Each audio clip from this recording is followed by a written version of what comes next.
બનાસકાંઠાનું અંબાજી ગામ હાલ છાવણીમાં ફેરવાઈ ગયું છે। મોટી સંખ્યામાં અંબાજી ખાતે પોલીસનો બંદોબસ્ત ગોઠવી દેવામાં આવ્યો છે। 1000થી વધુ પોલીસ અને સાથે જિલ્લા પોલીસ અધિકારી અંબાજી ખાતે હાજર જોવા મળી રહ્યા છે। પથ્થરમારાની ઘટનાને ધ્યાનમાં રાખીને મોટી કાર્યવાહી થઈ શકે છે।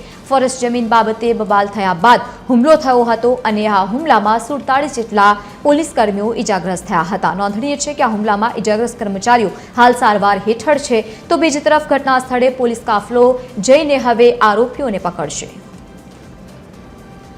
વધુ માહિતી સાથે સંવાદદાતા વિક્રમ ઠાકોર આપણી સાથે લાઈવ જોડાયા છે। વિક્રમ, કેવો માહોલ અત્યારે ત્યાં જોવા મળી રહ્યો છે? ગતરોજ પથ્થરમારાની ઘટના થઈ છે, હજારો લોકો ઉપર ફરિયાદ પણ દાખલ કરવામાં આવી છે। કેવા પ્રકારની અત્યારે ત્યાં પરિસ્થિતિ?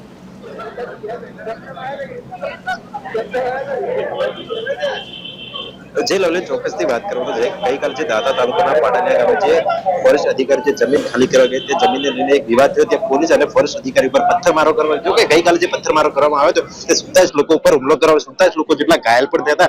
તેમાંથી મોટા ભાગના જે ઇજાગ્રસ્ત લોકો હતા તેમને દાંતાથી પાલનપુર સિવિલમાં ખસેડ્યા। તે બાદ અત્યારે જો કે વાત કરવા ત્યારે બનાસકાંઠા તમામ પોલીસને દાંતા અંબાજી પોલીસ સ્ટેશન ખાતે બોલાવી દેવામાં આવે છે। તમામ પોલીસને ત્યારે જે ઘટનાસ્થળ પાડાલિયા ગામ છે ત્યાં લઈ જવામાં આવશે અને જે સરકારી જે ગાડીઓમાં જે નુકસાન એટલે કે જે ગાડીઓ પણ સળગાવી દેવામાં તે ગાડીઓની અત્યારે ચકાસણી તેમજ બધું કરવામાં આવશે। તેમજ કહી શકાય અત્યારે પોલીસ વડા ડીએસપી પીઆઈ સહિતના તમામ પોલીસ સ્ટાફ અત્યારે ઘટનાસ્થળ તેમજ 1000થી મોટી સંખ્યામાં પોલીસ તૈયાર છે। તો કહી શકાય મોટી સંખ્યા અત્યારે પાડાલિયા ગામે પોલીસ જવા માટે પણ તૈયાર છે। જી લવલી, બિલકુલ વિક્રમ, સવારે મંત્રી પણ ત્યાં પહોંચ્યા હતા, પરિસ્થિતિનો તાગ મેળવ્યો છે। બીજી તરફ જે પોલીસ કર્મીઓ ઘાયલ થયા છે, કયા પ્રકારનું નિવેદન સામે આવ્યું છે?